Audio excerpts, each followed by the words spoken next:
I'm going to get started on this Seapig kit, machining Krieger kit from Wave Corporation. And if you're not familiar with machining Krieger, it's a science fiction franchise created by Ko Yokoyama and some others in the early 80s for Hobby Japan. And it's gone through several evolutions and business iterations and all of that. But today, it's still a science fiction franchise. And the cool thing is it gives us these model kits of these armored fighting suits. And this is one of the variants of it. Now here you can kind of see the general layout of it. It's a man-sized suit. It's not like a gunpla that's, giant. This is human-sized, a little larger than a human, of course, because they've got to fit inside of it. But there's supposed to be a person in it. There's this lid here is the hatch, and then the armor suit kind of folds forward right along this part so that the pilot can get in and out. The Seapig is one that I've been looking forward to Wave re-releasing because when I first got into the hobby, or when I first got into doing science fiction kits, back in 2017, I think it was 2017. I fairly quickly started looking at creators who were doing Gunpla and doing other science fiction stuff, and I came across a guy named Model Making Guru, and in one of his videos, he mentioned a guy named Lincoln Wright, who has a website and a channel, a brand called Paint on Plastic. And I checked out Link's work and thankfully was able to get to know him and certainly count him as a friend. But one of the first models I saw him work on was this Seapig. Now, why is it called a Seapig? I don't know. Maybe because if you Google what a Seapig is, it's a pretty gnarly looking creature. So maybe that's why this is called a Seapig, but it's a space type super armored fighting suit, and it's got extra fuel tanks on it and a radar dish and jet nozzles and a big schnoz hanging off the front so that it, that's its camera and how it sees things, and it's got the bulbous lid for the reasons. The main thing is it's just a really, really, really cool canvas for weathering.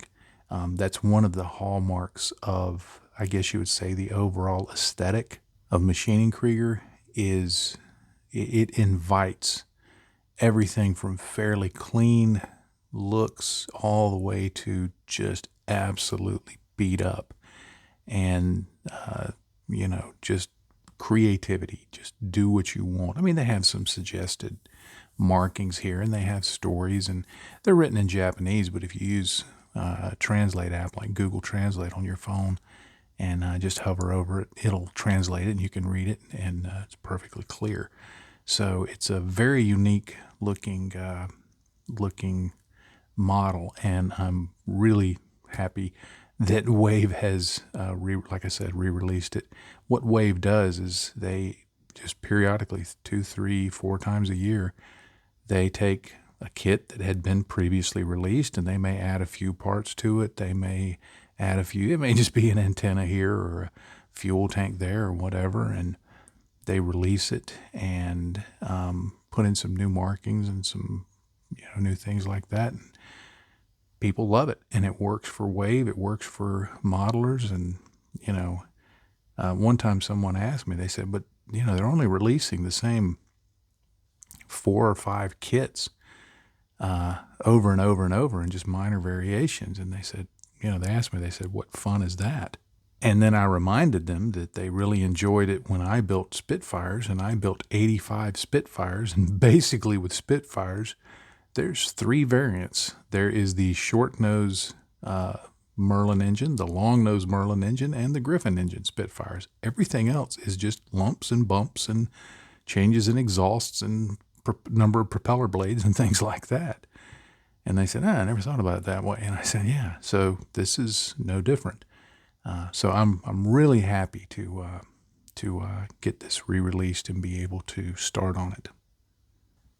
Now, I've already assembled the kit up into major sub-assemblies, and I just followed the instructions. The kit is a push-fit kit, although I would recommend gluing it. It goes together very nicely, but I would recommend gluing it. You will run into quite a few seam lines, but they're generally easy to deal with. Like, for example, where you put the leg parts together. There's left and right piece, and so you're left with a seam line. But if you push it together almost all the way and then drop in a little glue, to some kind of like Tamiya extra thin or some kind of welding cement, once you squeeze it together, it squeezes out a bead of plastic and you can clean it up pretty well. Now, if you're going to build it clean, as in smooth plastic, then you're going to want to do a little more work than I've done to clean up the seam lines. However, I'm going to do what's called texturing to it, which is just part of the aesthetic for doing these kits. It's certainly not required. They're your kits. You do what you want. But I've decided I want to texture it because I just think it looks kind of cool. And so once you get these just fairly smooth, if you're going to be texturing it, the texture that you can put on it's going to cover up any of those marks. Now, something I do recommend that you pay attention to if you're going to build one of these is they have a few places where you need to drill the holes in for certain external parts. A lot of these kits reuse parts from other variants, and so some of them have, this hole or that hole needs to be drilled out for certain things, whereas others may not. So pay attention to where it shows you these are. You notice that I highlighted these so that as I was working on it, it would remind me of where they were. I learned this the hard way on one of the first wave machining Krieger kits that I built, that you need to drill the holes in ahead of time. You need to pay attention to this because I'd put everything together and get along somewhere and it says, okay, put this part here. And I was like, forgot to drill the holes. So I had the opportunity to deal with that. So something to keep in mind. Now here's a quick look at the decals that come with it. Fairly simple decals. You don't have to use these, but they are really nice decals. They're people talk about Bandai decals being nice and others, but coming from an aircraft background, Cartograph is the name that you're going to see when it comes to decals for aircraft and other things. And Cartograph spoils you for decals. Well, I don't know that these wave decals are made by Cartograph. I don't think they are, but they are of that quality. They are really, really good. So each kit comes with just a set of markings, a set of stencils, and again, you use what you want. Don't use them.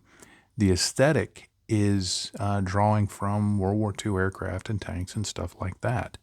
So if you have any spare of those around, it certainly works well to just introduce those onto your model, and fits right in. Now, as I had mentioned, I'm going to do some texturing on it, and all I'm going to do is use this Mr. Surfacer 500, which has gotten a little thick. It's probably down to about a Mr. Surfacer 375, but that's okay. I'm just going to take this cheap brush here. It's just a synthetic brush, very cheap, like I said, very cheap one. And I'm just going to start stippling that on. And what I'll do is I'll stipple it on and just all over, just kind of haphazardly. And then as it begins to get sticky and dry, I will keep stippling. And what that's going to do is it's going to add just a little bit of visceral texture. In other words, texture that you can feel. It's not going to be just, sometimes you can introduce texture to a model, and the term texture will be used in the sense that it has visual texture. It looks like, some kind of concrete or leather or something that if it were real world, there would be something that you could feel on it. But this is going to be, but you actually can't. This is going to be a texture you can actually, if you were to hold the model, you could feel.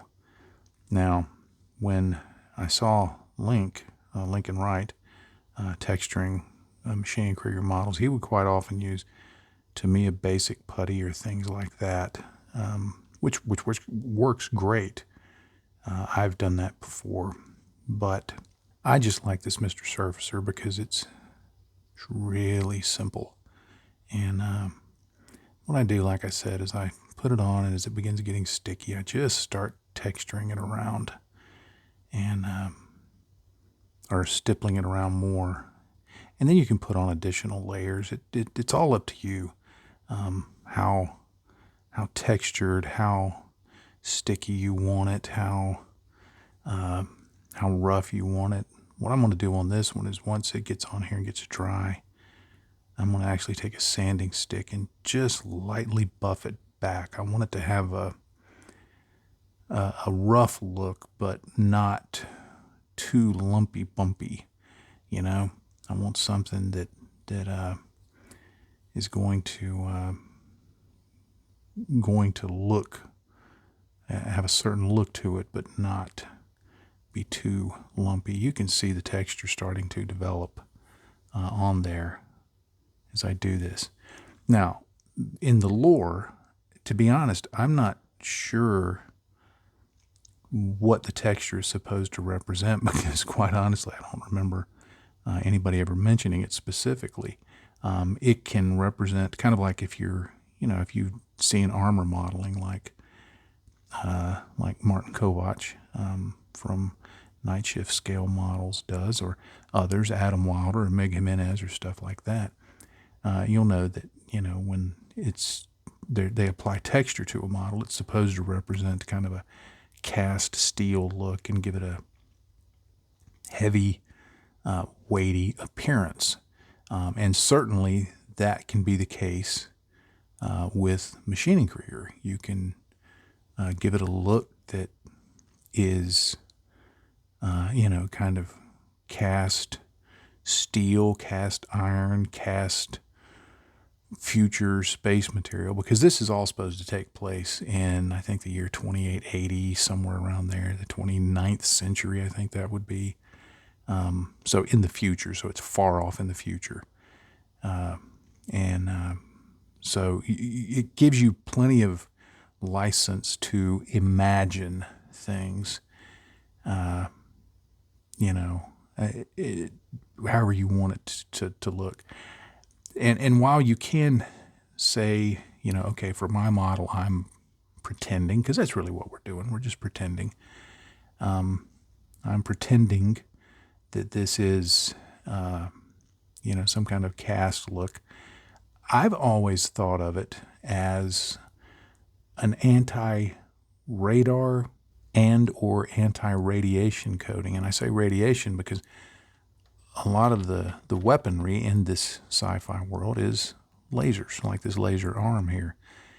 And so I'm thinking, well, you would, if you were fighting in an environment like that, you would probably want to have, can I get that out of there? There we go. I seem to have textured myself to the model. That's all right.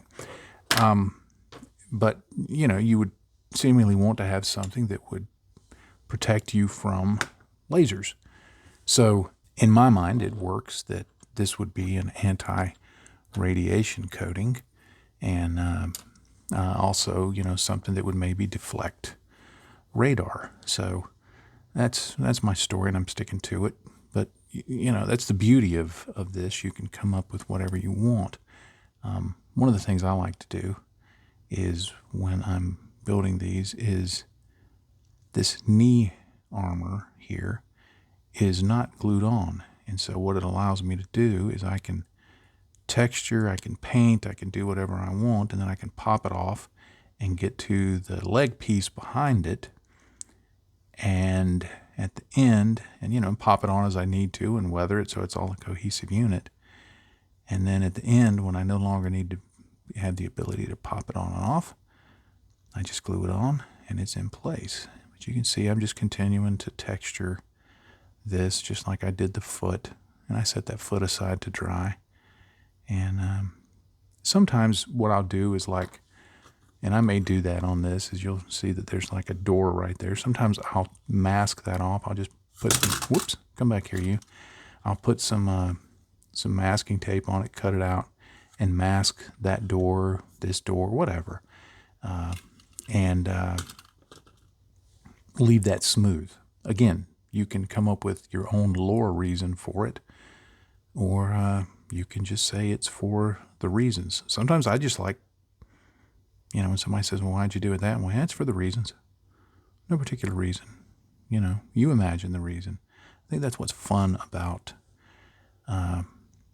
modeling, especially with sci-fi, is, you can kind of invite people into the world to say, well, what do you think it is? And let the viewer's imagination kind of say, well, I think it's this or that or the other. And certainly there are, you can, I mean, like, this is a leg. I mean, you're not going to say, well, this is a can of peas, but at the same time, somebody could say, well, I think the texturing is because it's made of rolled steel or cast iron or whatever. And I'd go, hey, that's cool, whatever. Doesn't hurt me one bit. So that's how I think of this texturing. And this is a fun process. I mean, it's simple.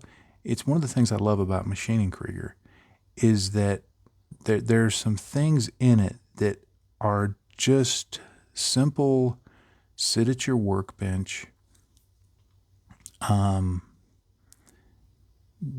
do stuff kind of work, like this.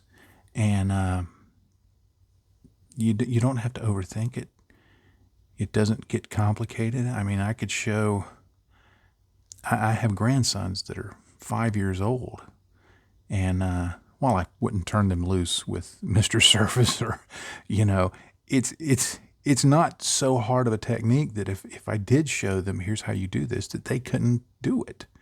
Now, they would probably get really messy with it and start doing it on their head and on the table and laughing about it and then chasing each other around the house and turning it into a game. And, that's how it is when you're 5. But it's a simple, pleasant way of spending some time at the workbench. And that's one of the reasons I really, really like this genre.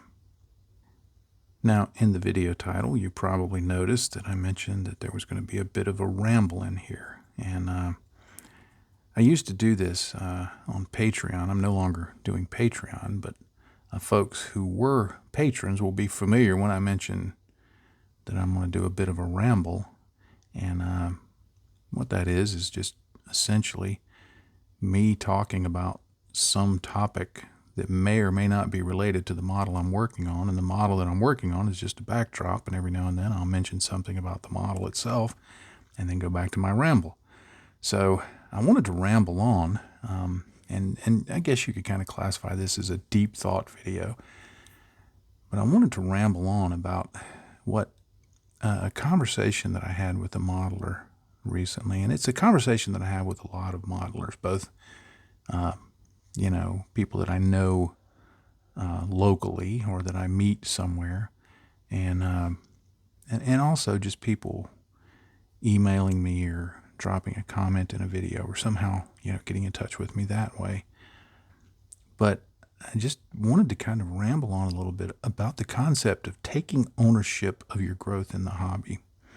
And what I mean by that is quite often people, and I appreciate it. It's not lost on me that, when somebody asks me for how do I do this or how do I do that or what do you recommend with what do you recommend with that, there's a responsibility that goes with that. I take it serious, and I want to be helpful. But, people will ask me, how do I, and I've talked about this before, how do I grow in the hobby? Get to it, John, get to it. How do I grow in the hobby? How do I How do I learn new techniques? How do I get over, get over a hump in what I'm doing? I was talking to one modeler a while back, and he mentioned that he had gotten to a point where he was very comfortable with the techniques he was doing, but felt like he was kind of at a point of where he had just kind of gone a little stale. He was just doing the same thing over and over again.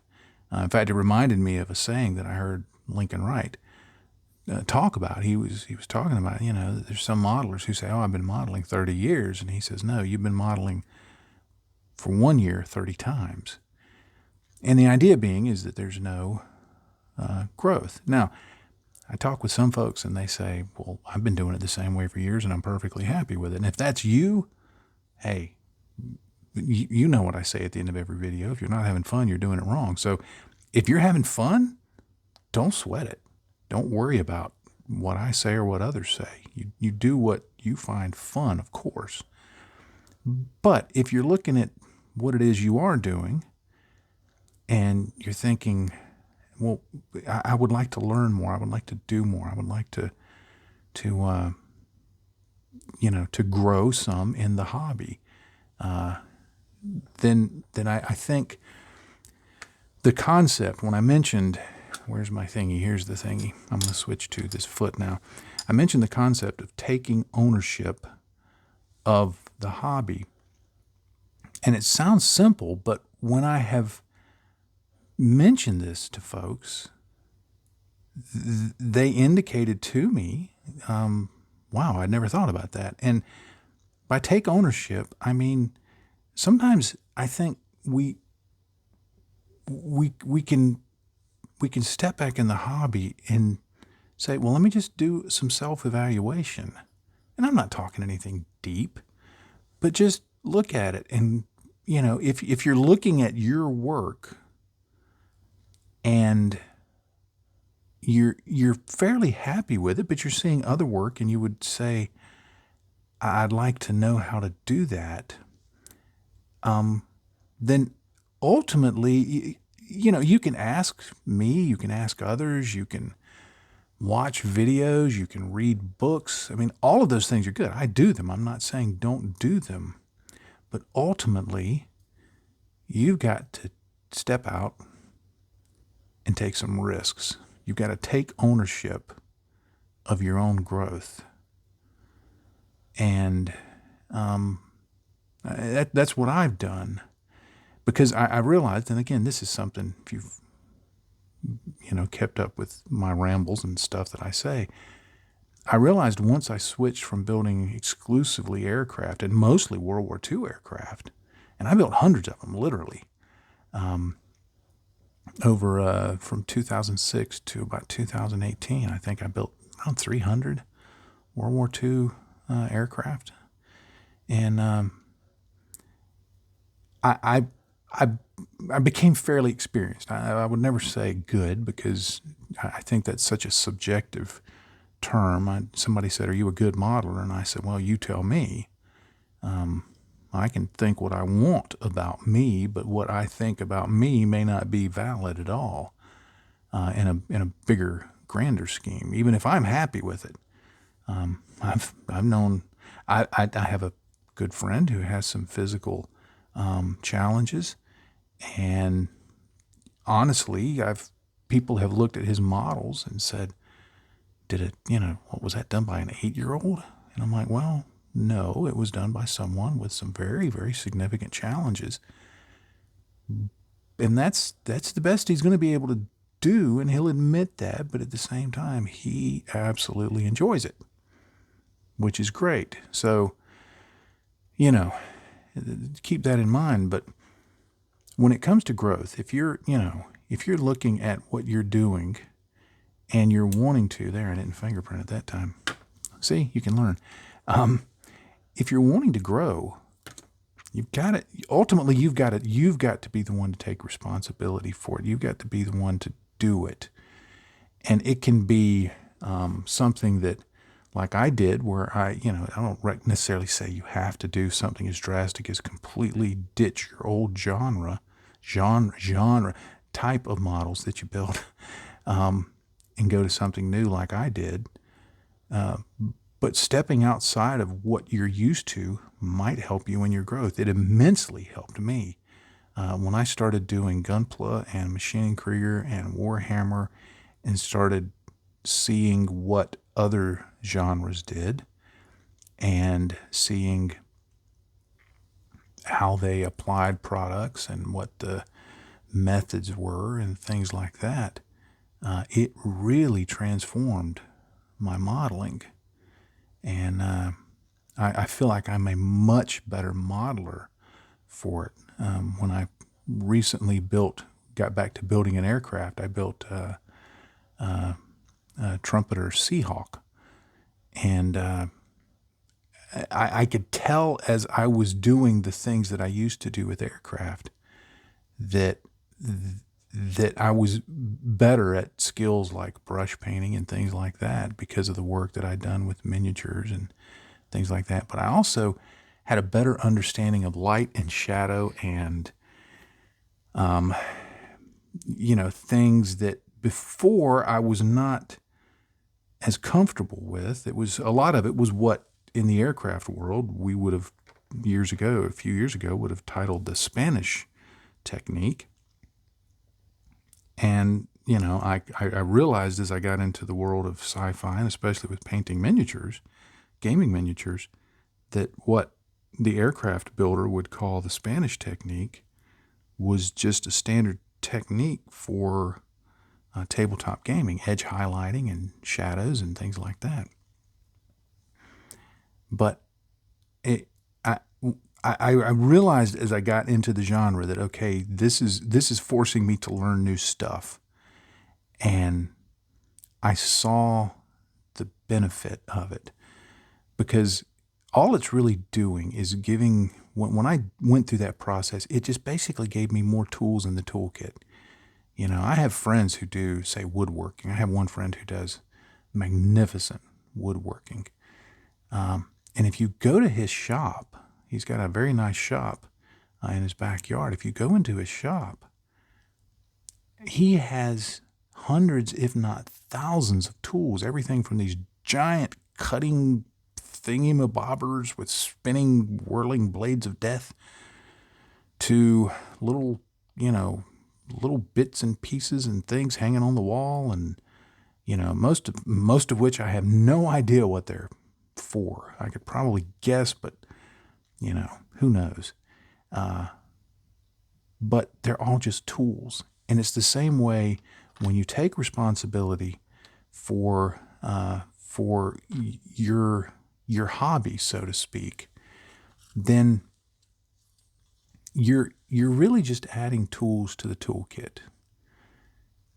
And so I think some of the keys to taking responsibility for it, the number one thing that I hear that I think hinders people's growth, I'm having trouble talking this morning, is fear, and fear of getting off camera. Sorry about that. Fear. And by fear, not afraid that, the model's going to yell at them or jump out at them or, take their coffee, because that's fighting words right there. But rather this idea that I'm going to mess it up,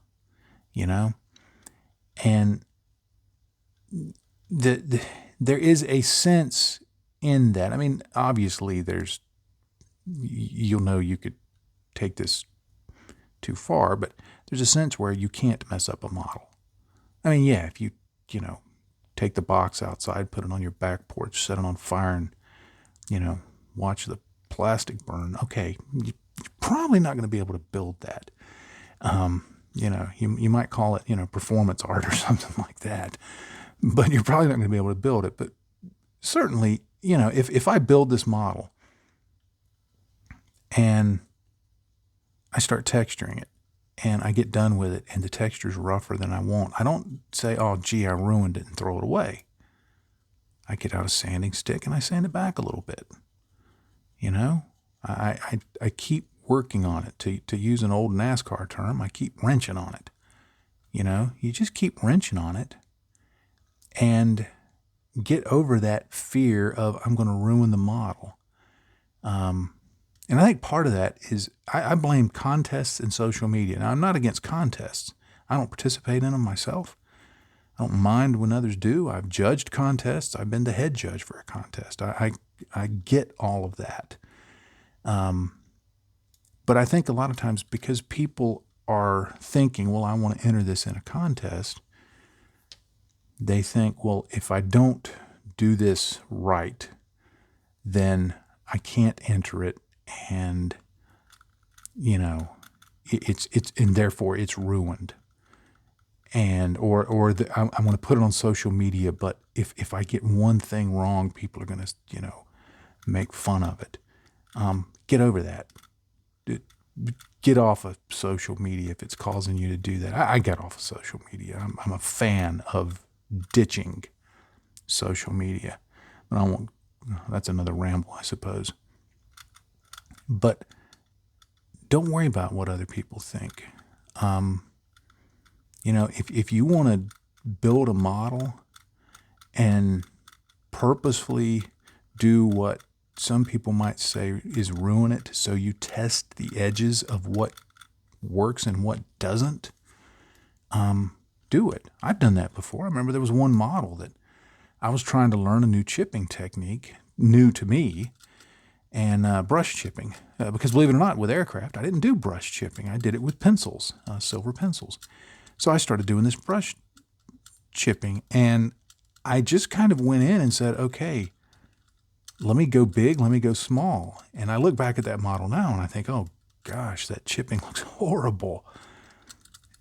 But at the time, I was learning the limits. I was learning what could I do, what could I not do, what could I execute, what could I learn about thinning, what could I learn about the type of brush that I used, what could I learn about opacity, all of those things. And if you look at the model, most people look at it and go, chipping, what happened with the chipping there? And I'm like, well, I realized I was not good at that technique, so I just began doing it in a whole bunch of different ways to figure out how to do it.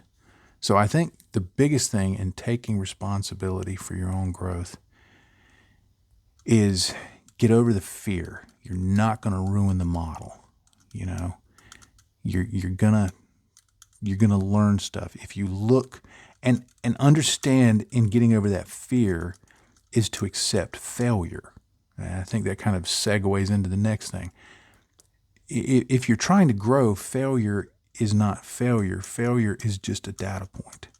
And I know that sounds like it's splitting hairs. It's one of those things, that you can say, well, whatever helps you sleep at night, Sparky. But I really believe that to learn how to use different products and different techniques and to achieve different results, you have to make some efforts that are going to be less than stellar, because it's there that you learn. It's like when I was a kid and we would build ramps to jump our bikes off of. You learned very quickly, okay, if you build it that way, that results in the ramp collapsing and you face planting, doing a scorpion that would, make whatever that guy's name is who did the show with all the people hurting themselves doing scorpions, where they'd face plant and their feet would come up over their head, You'd go, okay, I'm not going to build the ramp that way. I need to find a different way to build the ramp. And after 3 or 4 tries, you would find the right way to reinforce the ramp and to account for the weight of the bike hitting it. And then you could jump that ditch in your front yard, and you did it all without helmets because it was the 1970s and 80s and we survived. But, failure gives data. Failure gives experience. Failure, as I get older, I realize that a lot of the things that I know now, know well, say in my work stuff, sales techniques, things like that. I know them because I tried other things that didn't work, or I tried variations of them that didn't work.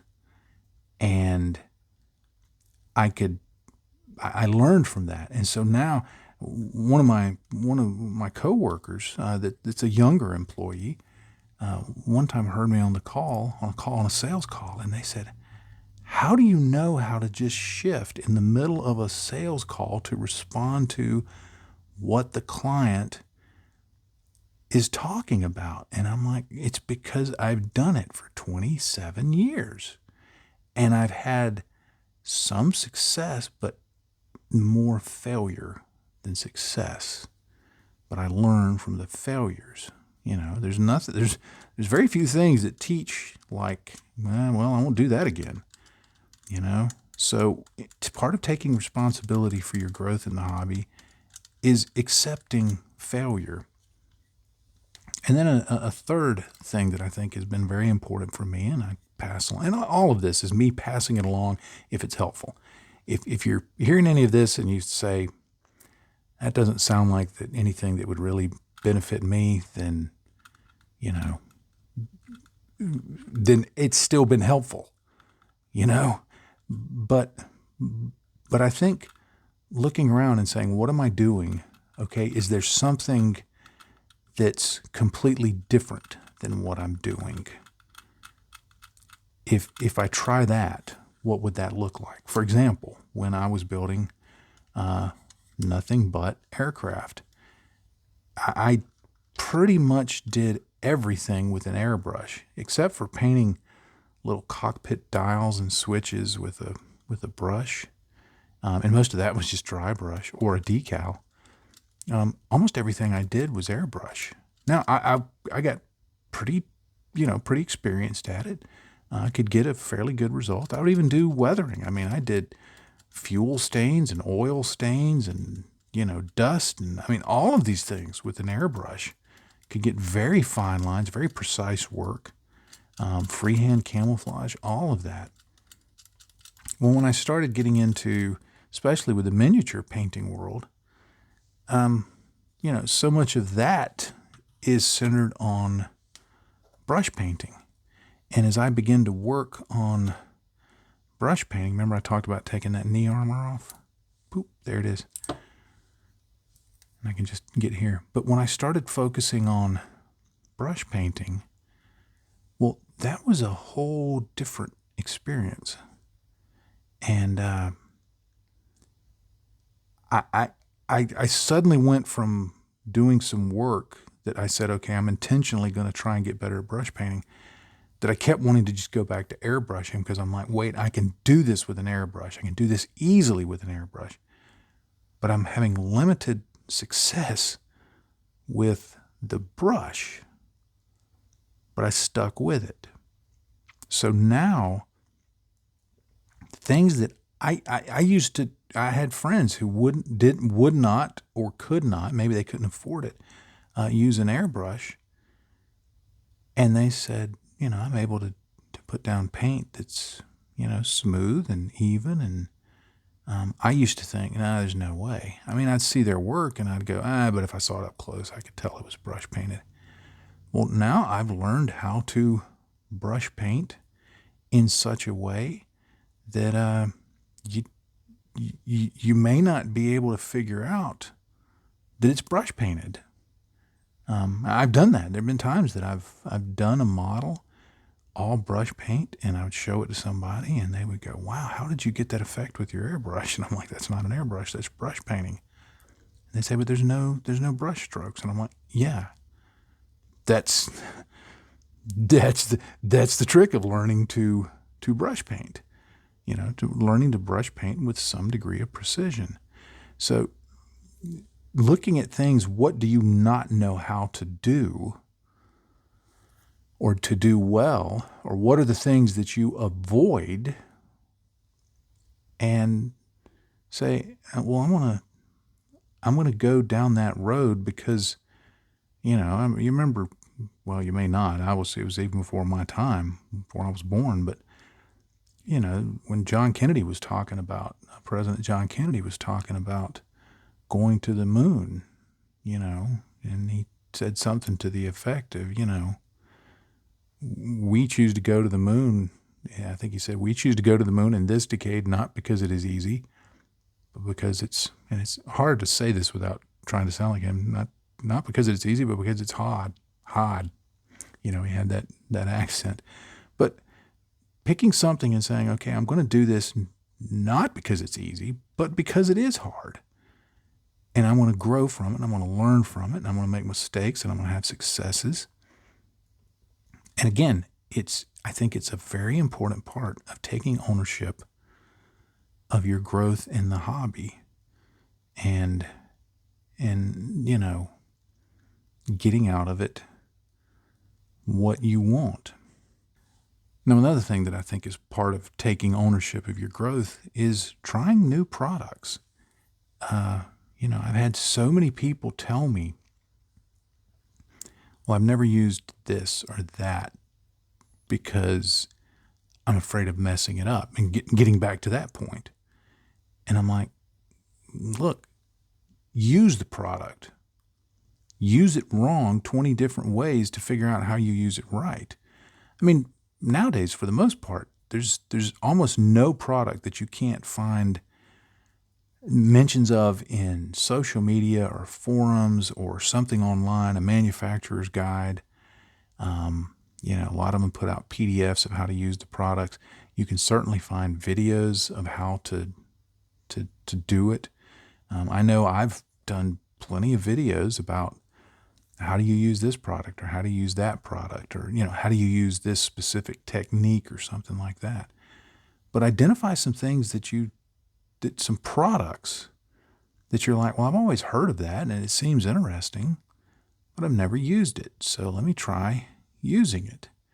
And I remember when I was doing aircraft, I would go into one of the local hobby shops and they would have shelves of these Vallejo acrylic weathering products, everything from mud type effects to, fuel stain effects and things like that. And I'd see those and I go, well, that's really cool, but I don't know how to use those.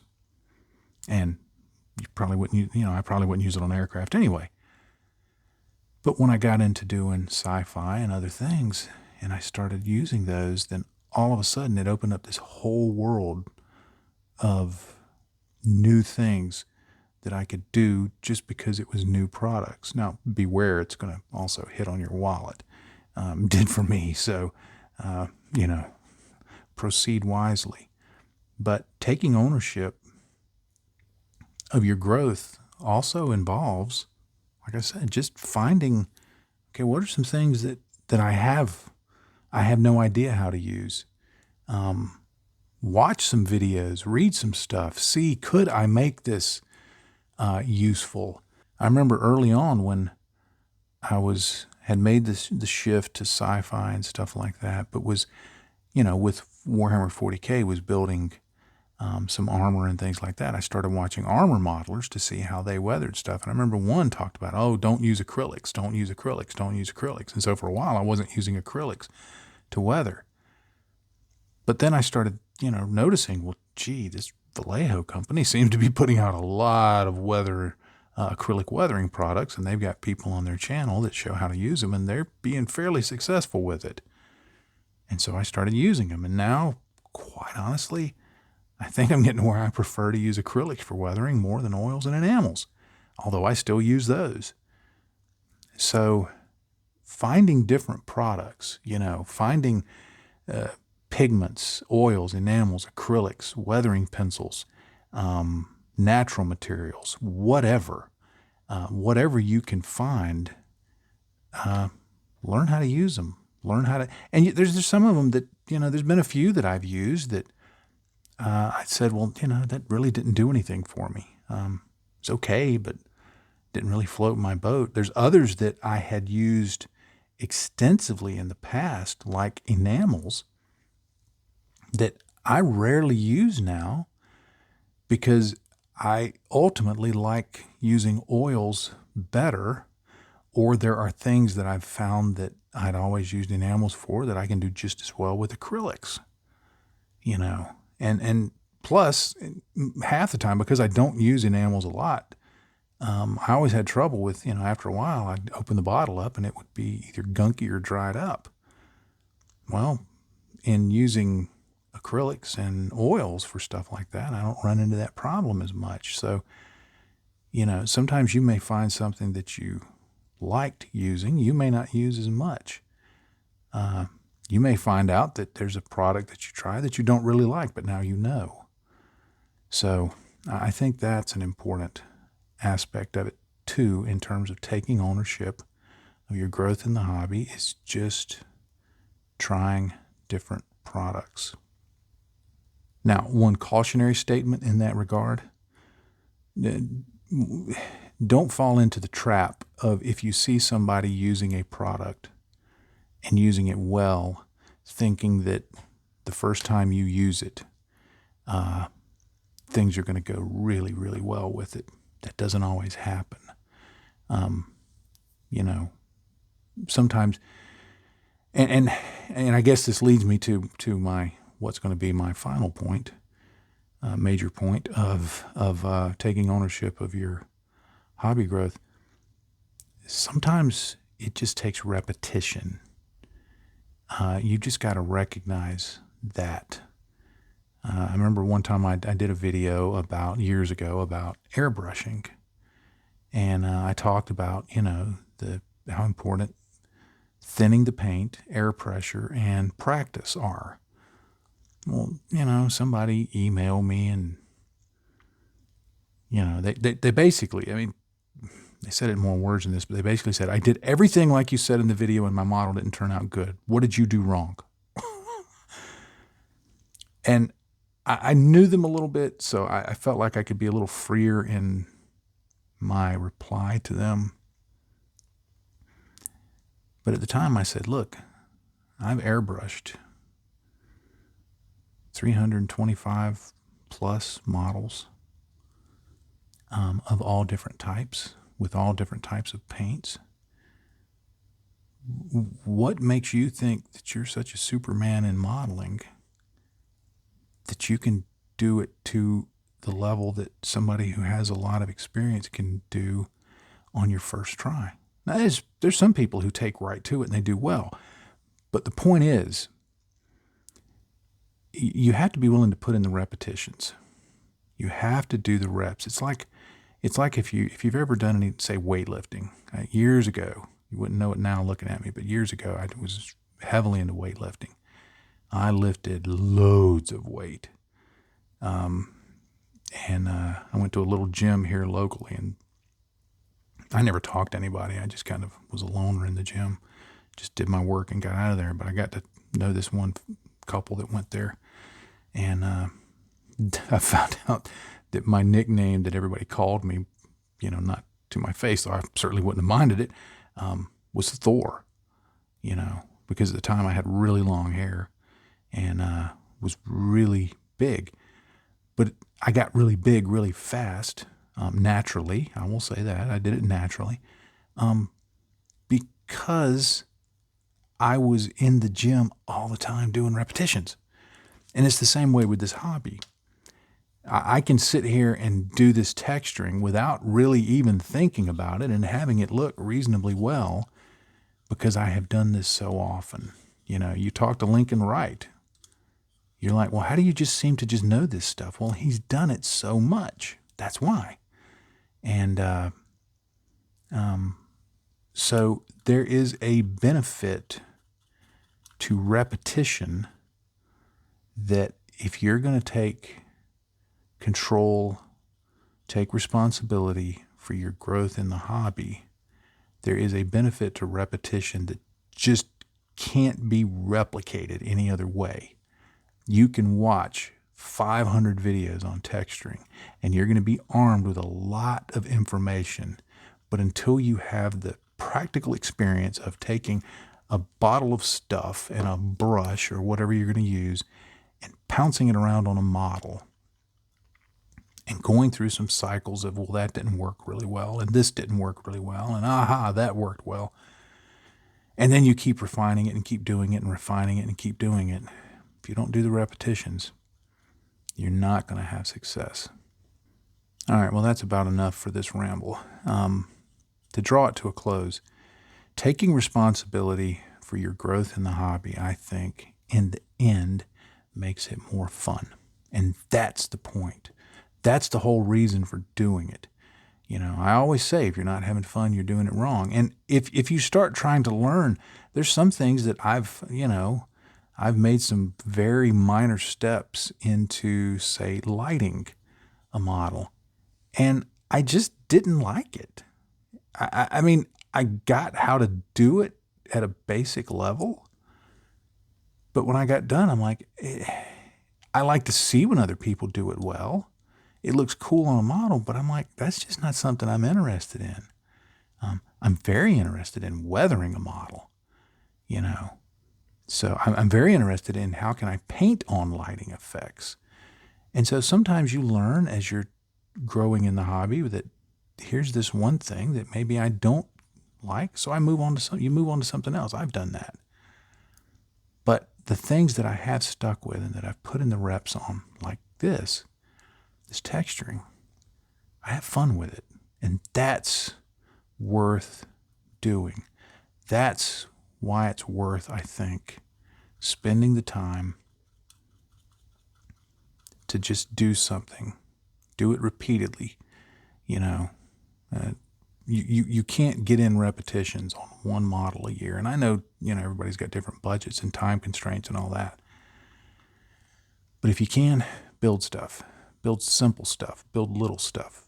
Build stuff with a purpose of, okay, on this model, I'm going to try this or I'm going to try that. And the more you do it, the more fun you're going to have. And the more fun you're going to have because you know those techniques, the more fun you're going to have in the hobby.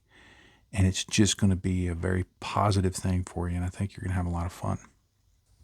All right, well, I've still got a little bit of texturing to do, so I'm going to continue on. But I hope, one, the talk about texturing has been beneficial. And this will get the first step started on this Seapig. The next videos that follow will cover painting it and weathering it. And that's really going to be a lot of fun. That's the whole reason I do this, is to weather these things. But I'll, of course, go over that in a later video. But I hope this has been beneficial from a texturing standpoint. But more importantly, I hope it's been beneficial from the standpoint of maybe challenging you to say, okay, I need to quit talking about I need to do this or I need to do that, or I wish I could do this or I wish I could do that, and just get to doing it. Figure out how to do it. Do it wrong the first time? Fine. Learn from it. Do it still wrong the second time? A little better the third time. By the 10th time, I remember when I was learning to airbrush, I thought I was doing pretty good by my 5th model. And then by the time I got to my 10th model, I realized on my 5th model, I still had no idea what I was doing. By the time I airbrushed my 25th model, I was like, okay, now I think I'm getting to where I'm beginning to really learn it, because I'm a slow learner. But it was so much fun to do so. And again, and I know if you listen to my stuff a lot, you're like, God, John, do you have any other message? No, there's no other message. There is no other message other than have fun. It's a hobby. That's what it's for, Your daytime job may not be fun. Paying taxes may not be fun. Dealing with your health and, like right now in our house, the heating and the HVAC system is not working right. We've got things we got to deal with, and those aren't fun. This is fun. And even if I come in here and just do something that's just really silly, sometimes I just pull out a model and put it together and put it back in the box, and sometime later I'll come back. That's what I did with this one. I built this one weeks ago. Have fun. That's the point. Have fun. So you're really ultimately taking responsibility for your fun, and that's worth doing. So anyway, I hope this ramble has been helpful. And if you're still watching, I certainly thank you for hanging out till the end.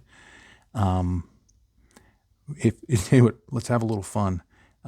If you're still here at the end and you're listening to this, drop a comment below that says, stop yapping, get to texturing. Okay? Stop yapping, get to texturing. I'll know what you mean. You'll know what you mean. We'll all have a laugh, and everybody who only watches the first 3 minutes and then punches out and says, "Great video," they'll have no idea what we're talking about. Although I'm grateful for that too. So we'll have that fun with just a little silly comment like that. Anyway, you know the deal. If you're not having fun, you're doing it wrong. And I mean that. So happy day to you, friends. Bye-bye.